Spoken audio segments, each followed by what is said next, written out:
উৎপাদিত হয়, নিজস্ব ফ্যাক্টরিতে বানানো হয়, এবং এটা হচ্ছে ইউনানি মানে ভেষজ products plus chemist, dermatologist and trichologist তাদের হাত ধরে দুবাইয়ের ফর্মুলায় তৈরি হয় হচ্ছে ইউফিলের পণ্য।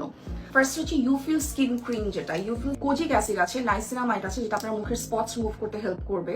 এরপর এর মধ্যে বিজ ওয়্যাক্স আছে, যাদের ড্রাই স্কিন, অলিভ অয়েল আছে, হোহোবা অয়েল আছে, গ্লিসারিন আছে, যেগুলো হচ্ছে প্রত্যেকটাই ওভারঅল কন্ডিশন ইমপ্রুভ করতে কিন্তু হেল্প করবে। ফর্সা হওয়া, বাট এটা কিন্তু তার মানে কিন্তু এটা না যে আপনাকে এটা সাদা করে দিবে, নো। এটা হচ্ছে আপনার স্কিনকে ইভেন টোন করবে, আপনার স্কিনের ওভারঅল হেলথ ইমপ্রুভ করবে, এবং যখন আপনার স্কিন ইভেন টোন হবে, স্পটস রিমুভ হয়ে যাবে, তখন কিন্তু অটোমেটিকলি আপনার স্কিনে যখন একটা টোন থাকবে তখন কিন্তু অলরেডি ব্রাইটেন্ড লাগবে। কারণ হচ্ছে যে আমাদের নিজস্ব স্কিন যে কালার থাকে রোদে পুড়ে বা সবকিছুর জন্য কিন্তু দেখা যায় যে সেই স্কিন কালারটা নষ্ট হয়ে যায়, দাগ পড়ে যায়। সেটার কারণে কিন্তু আমরা যতটুকু আমাদের স্কিন টোন থাকে, যেটা থাকে সেটা কিন্তু 1 শেড 2 শেড ডার্কার হয়ে যায়। তো এটার মধ্যে যেহেতু কোজিক অ্যাসিড আছে, এটার মধ্যে নাইসিনামাইড আছে, আপনাকে কিন্তু সেইটা আপনার নিজের যে স্কিন টোন সেটাতে ফেরত আসতে এটা হেল্প করবে। This is Eufil skin cream, এটা গেল।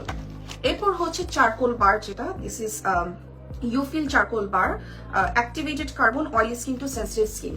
চারকোল বার হচ্ছে যাদের সিভিয়ার লেভেলের অ্যাকনের প্রবলেম আছে, চারকোল বার কিন্তু works like a magic. Charcoal use করে কিন্তু প্রচুর অ্যাকনের প্রবলেম, ব্ল্যাক হেডসের প্রবলেম, হোয়াইট হেডসের প্রবলেম কিন্তু সলভ হয় শুধুমাত্র চারকোল সোপ দিয়ে। দিস ইজ রিয়েলি গুড, খুবই খুবই খুবই ভালো একটা চারকোল সোপ বার হচ্ছে এইটা। তো যাদের sensitive skin, oily skin plus প্রচুর পরিমাণ অ্যাকনে হয় তাদের জন্য এটা খুবই ভালো।